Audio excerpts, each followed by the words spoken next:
Reporting is ordered, sir. You awake? Sorta. You forget your coffee?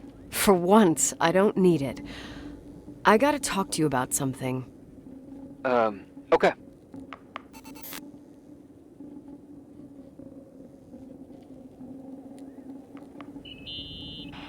Here I am. You didn't tell me you knew Leonard. I thought we'd been through that. Let me finish. I spent the night going through his stuff, and I want to know what you think. About what? You obviously know more about this place than I do. About what went on here, since I left at least. What do you mean, you went through his stuff? What are you looking for? Someone calls me and says Rachel is alive. Then a lipstick appears out of nowhere. It feels like something weird's going on. Rachel is dead. That's what everyone says.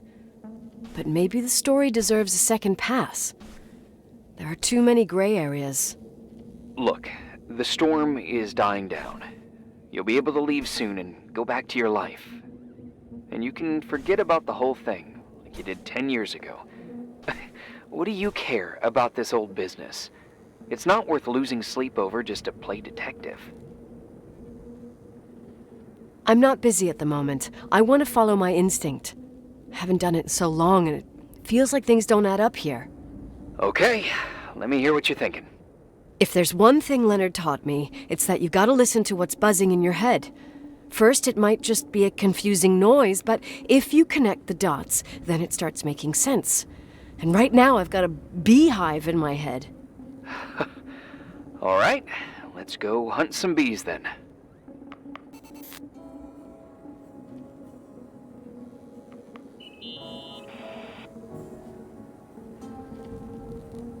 In this article from a couple years back, there's a statement by some girl who affirms she saw Rachel in a hallway at the Timberline. Who's this girl? A classmate, Glenda Ferguson. I tore out the page. I think the magazine was MT Woman. Nicole, that's a gossip magazine. They would sell their mother, even their cousins and nephews, just for a bunch of new readers. I know, it's not a very reliable source. Rachel fell 90 feet into a void. She can't be alive. I thought I was the skeptical one here.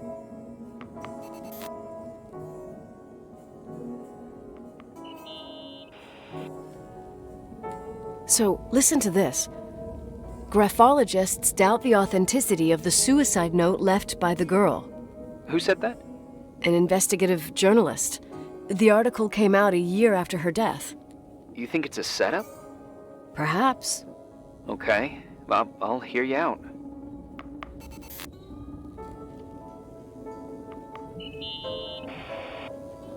I found a copy of the local paper, dated December 29th, 1981, the day that the body was discovered.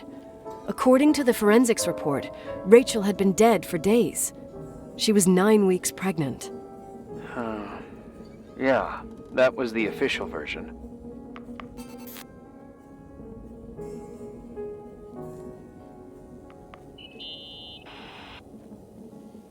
You know, I can't stop thinking about Rachel's father. Reverend Foster. He was a very strict man. Harsh, even for pastor standards. He and Leonard spent hours debating the nature of reality, the universe, and God. Well, opposites often attract. Do you ever see him? Rarely. He gives a service once in a while.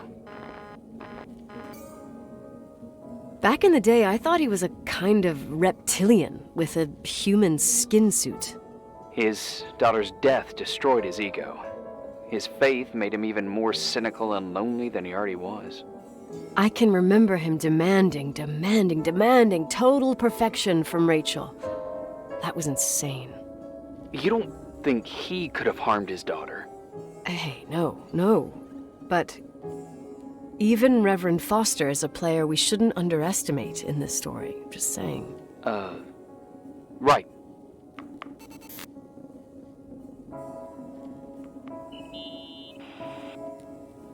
Remember the lipstick I found downstairs? Yep, you made a big deal about it. It doesn't smell. Should it? After they've been open for a while, lipsticks smell really bad. Maybe there's been other women. I mean...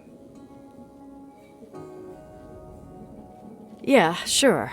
Leonard ruined his life over a 16-year-old, became a recluse, lost everything, and in the meantime, he supposedly had another lover, maybe even two. Could the cold have preserved it? Possibly. Anything else?